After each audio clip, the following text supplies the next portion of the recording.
میری یہ گرفتاری بالکل بھی تحریک لبیک کے لیے نہیں تھی. سی ٹی ڈی کا انسپیکٹر تھا. دوسرے دن اسٹامپ لے کے آ گئے. اس اسٹامپ پہ کیا لکھا ہوتا کہ میں ہر طریقے سے قاضی فائز عیسیٰ کے فیصلے کی حمایت کرتا ہوں. میں حلفاً بیان کرتا ہوں کہ تحریک لبیک کے ان معاملات کے ساتھ میرا کوئی تعلق نہیں ہے، اور کہا کہ اس کو سائن کرو اور ابھی چلے جاؤ. ویسے تو سارے بہت زیادہ قابل احترام ان کے سامنے، میری اتنی حیثیت ہی نہیں کہ میں بولوں. بہت زیادہ میرے سے علم والے لوگ بیٹھے ہوئے. بڑی مختصر بات کروں گا. بات وہی ہے کہ اتنے بڑے بڑے عالم بیٹھے ہوں، بزرگ بیٹھے ہوں اور بڑے زیادہ علم والے لوگ بیٹھے ہوں، تو ان کی موجودگی میں ہمارا بات کرنا بنتے ہی نہیں ہے.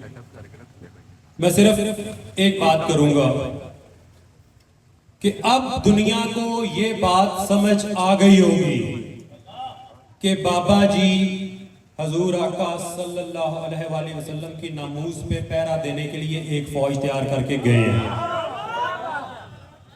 اگر کسی کو کوئی 1% ڈاؤٹ تھا بھی، کسی کے کوئی گمان تھا، تو میرا خیال ہے کہ اس ایپیسوڈ کے بعد جو یہ قاضی فائز عیسیٰ نے کیا اور اس کے بعد پھر جیسے اس فیصلے کو واپس کروایا، تو اب لوگوں کو سمجھ آ گیا ہوگا کہ بابا جی نے پہرا دینے کے لیے کس طرح کی غیرت مند ایک فوج تیار کی ہے.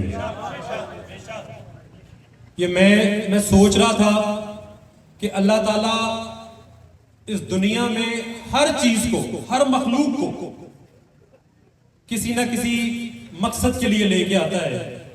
تو وہ تو پھر قبلہ امیر المجاہدین حافظ خادم حسین رضوی رحمۃ اللہ علیہ تھے. اب اس قوم کو سمجھ آ گئی ہوگی کہ اللہ تعالیٰ علامہ حافظ خادم حسین رضوی رحمۃ اللہ علیہ کو اس دنیا میں کیوں لے کے آیا. کیونکہ اس پرفتن دور میں جب حضور آقا صلی اللہ علیہ وآلہ وسلم کی حرمت کے اوپر ڈاکہ مارا جا رہا ہو، ان کی ختم نبوت پہ ڈاکہ مارا جا رہا ہو، تو اس ڈاکے کو روکنے کے لیے بابا جی نے ایک فوج تیار کی. اور اس فوج میں کیسے کیسے نلائق لوگ، میرے جیسے نلائق لوگ، باقی سارے بہت قابل لوگ یہاں پہ بیٹھے ہوئے ہیں.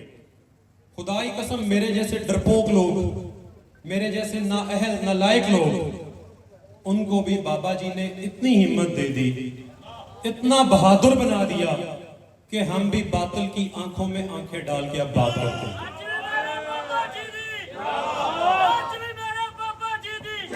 ابھی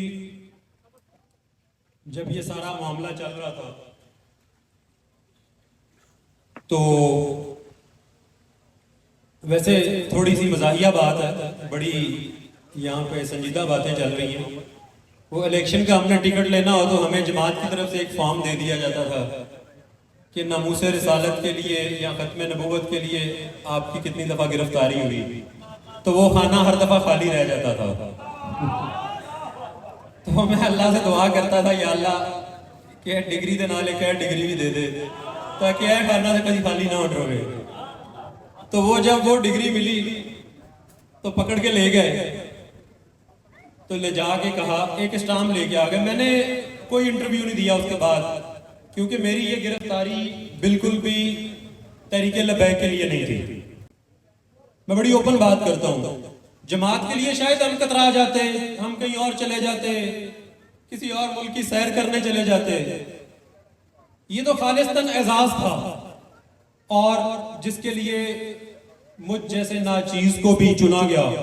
تو جب اریسٹ کر کے لے کے گئے تو وہاں پہ جا کے اسٹامپ لے کے آ گئے. پہلا دن تو نہیں، دوسرے دن اسٹامپ لے کے آ گئے. اس اسٹامپ پہ کیا لکھا ہوتا، میں نے کوئی انٹرویو نہیں دیا. آج یہاں پہ بات کر رہا ہوں اور کھلم کھلا بات کر رہا ہوں. اسٹامپ پہ لکھ کے لے کے آ گئے کہ میں ہر طریقے سے قاضی فائز عیسیٰ کے فیصلے کی حمایت کرتا ہوں. میں حلفاً بیان کرتا ہوں کہ تحریک لبیک کے ان معاملات کے ساتھ میرا کوئی تعلق نہیں ہے. اس طرح کی باتیں لکھی ہوئی تھی اسٹامپ کے اوپر، اور کہا کہ اس کو سائن کرو اور ابھی چلے جاؤ. یہ 14 اگست کی تاریخ، 14 اگست کی صبح کی بات ہے. اس کو سائن کرو اور چلے جاؤ. تو میں نے کہا بھائی یہ تو ہم سائن نہیں کر سکتے، کسی صورت نہیں کر سکتے. یہ اگر ہاں ایک طریقے سے سائن ہو سکتا ہے کہ تم میرا ہاتھ کاٹ کے خود انگوٹھا لگا لو، اس کے علاوہ یہ سائن نہیں ہو سکتا. تو مجھے وہاں پہ سی ٹی ڈی کا انسپیکٹر تھا، مجھے کہتا ہے